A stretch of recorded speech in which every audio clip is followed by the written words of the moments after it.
welcome to the Gentleman's Guide to Vampires.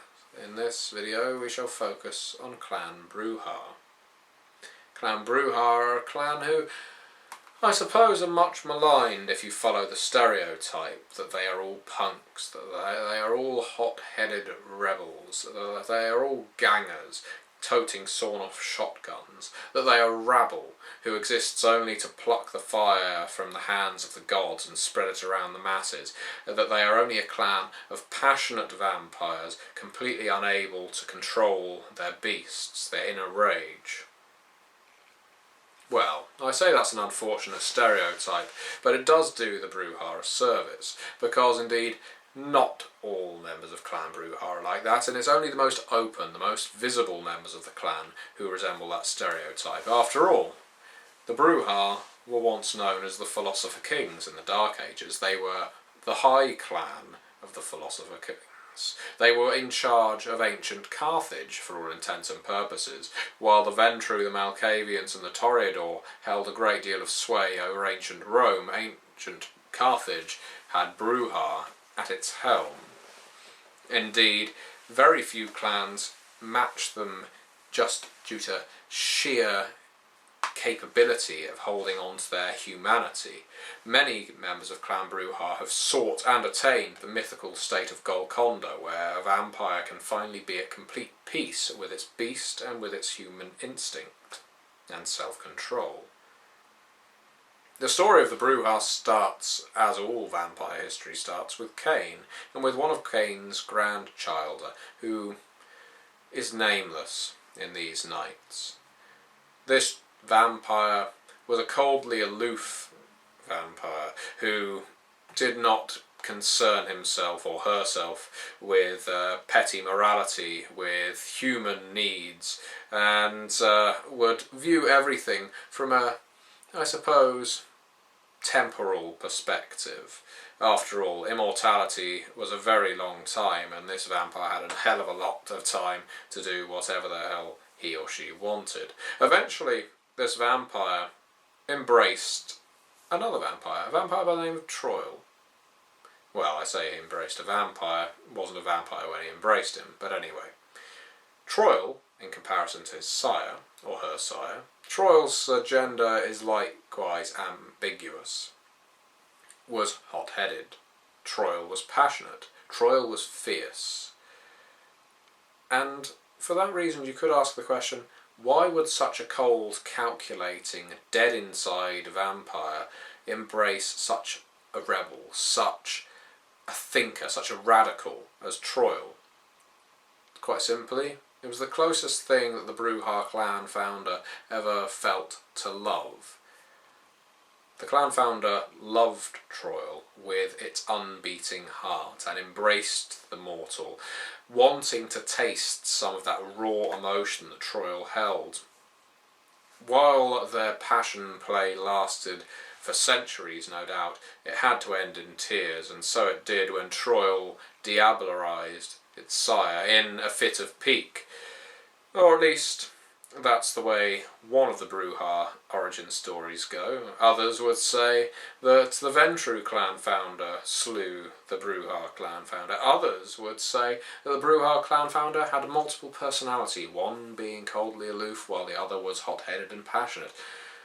Indeed, it would be impossible to tell what the true story is of the Clan Brujah, but from a cold clan that hid in the shadows and would observe and monitor came a fierce clan of rebels, of thinkers, of free thinkers, of Prometheans, vampires who wanted to change the status quo, who weren't content to rest on their undead laurels. And so Clan Brujah swept across Europe, swept across North Africa, intending on spreading change. And so they did. For many centuries, Brujah were seen as the instigators among vampires. They were seen as the vampires to follow.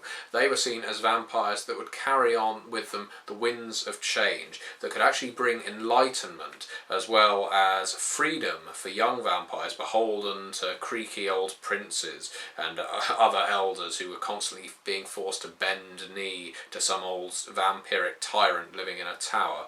The Brujah were the youngest clan by this point. They were the first clan to have had diablerie committed on their founder, and so they had all of eternity to spread the word. Not that diablerie was something that should be advocated, but that change should be welcomed, that passion should be welcomed.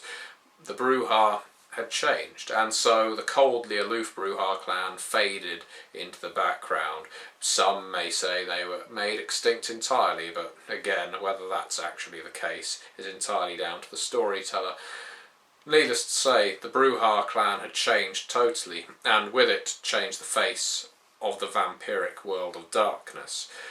It was only at this point that the Brujah became one of the high clans. It was only at this point that the Brujah took over Carthage and controlled Hannibal and went to war against the Ventru in ancient Rome. And it is said that it was not the Brujah who instigated the war against ancient Rome. It was the Ventru who were growing jealous of the Brujah's increasing power. And because of this great war between Carthage and Rome, backed by their undead masters, and it would be foolish to say that the undead controlled both sides completely, but they certainly had a fair amount of influence, supposedly the Ventru attacked the Brujah because they were jealous. Again, others say it was because the Brujah were in league with the foul Bali, the demon-worshipping kindred, the Cainites who would consort with devils, who would sacrifice humans on top of altars and just not even drink the blood, just let it spill down the steps of temples. The Bali are a story for another video, but it is said that in Carthage, after the Brujah had met their peak, their zenith, they began to consort with baser powers. They began to consort with the Bali, and indeed Assamites who had become disenfranchised with their own mythology. And it is for that reason that the Ventru and the Malkavians and the Toreador and the Cappadocians and many other clans bound together to wipe the Brujah off of Carthage and remove all trace of their demon-worshipping deeds. Carthage was a massacre of Clan Brujah and its allies. Troil sank into torpor if it wasn't destroyed completely, and the Ventru and their allies then went about salting the earth of Carthage to prevent any vampires who had sunk into torpor from rising again. That was the first major blow against Clan Brujah that toppled it from its heady pedestal, and unfortunately for them, such things followed throughout the years. While they remained a high clan and were known as Philosopher Kings, even the Cappadocians came to question that they had forgotten the first half of their role as these Philosopher Kings. The Brujah became more and more attached to ruling rather than thinking about ruling and thinking about the ways these things could be changed. And so the Brujah became exactly the things they had been preaching about, until a new wave of Brujah were embraced. And such is the way with Clan Brujah, the neonates often riding the change, often pushing forward the kind of alterations that make Clan Brujah great. The Anarch Revolt, led by Brujah and Assamites and other members of other clans who were finally tired of bowing down to Xemeses in their castles and Ventru in their manses. The Brujah led the Anarch Revolt, led the diablerie of a powerful Ventru in the fiefs of the Black Cross. And eventually, through the actions of the Anarch Revolt, the Camarilla was formed, a Camarilla where neonates and ancilli, younger vampires, had a say, were able to potentially even vote for a prince, were able to sit on a council of Primogen and advise a prince. This was another pinnacle for the Brujah, but at the same time, their goal being achieved, and yet many of the perpetrators being punished for achieving it, the Brujah then sunk to another low. They faded into the background, just as their forebears had, as the Ventru, the Toreador and the Tremere arguably took control of the sect, the Camarilla, and the Brujah became seen as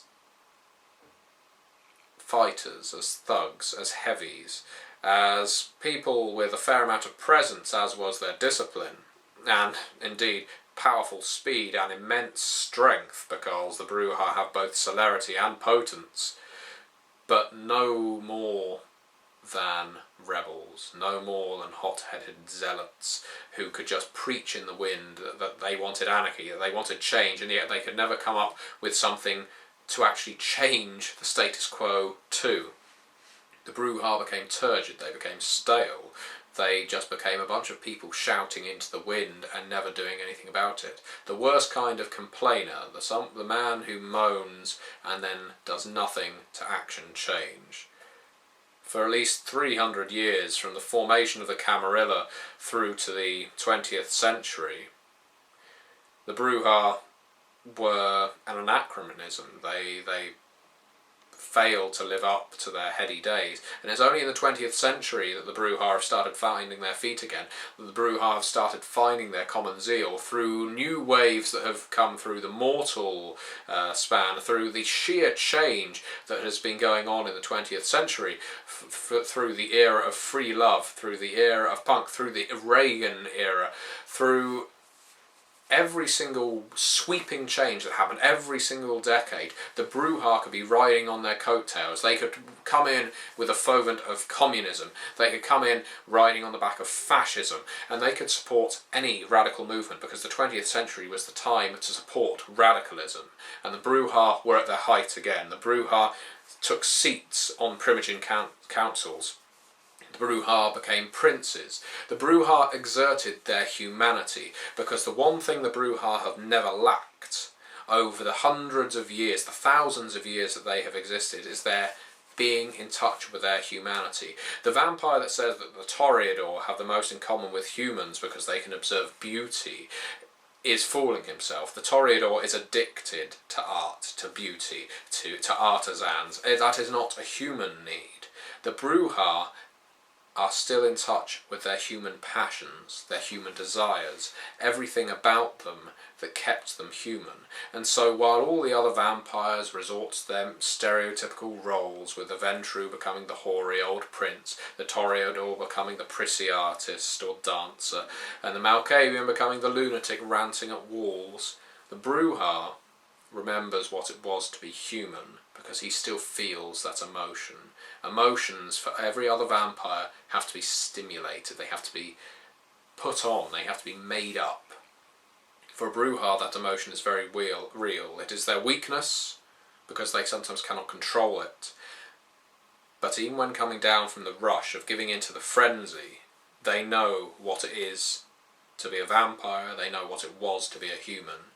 And for that reason the Brujah are one of the most powerful clans, because they know what humans can do to vampires. They don't forget the weapons that humans have got. They don't forget the emotions that humans can get and how to manipulate them.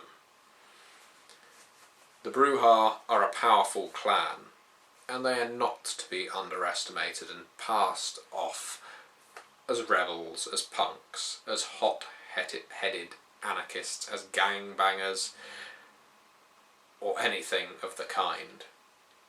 Some of them are Prometheans, in the rawest sense of the word. Some of them are philosophers.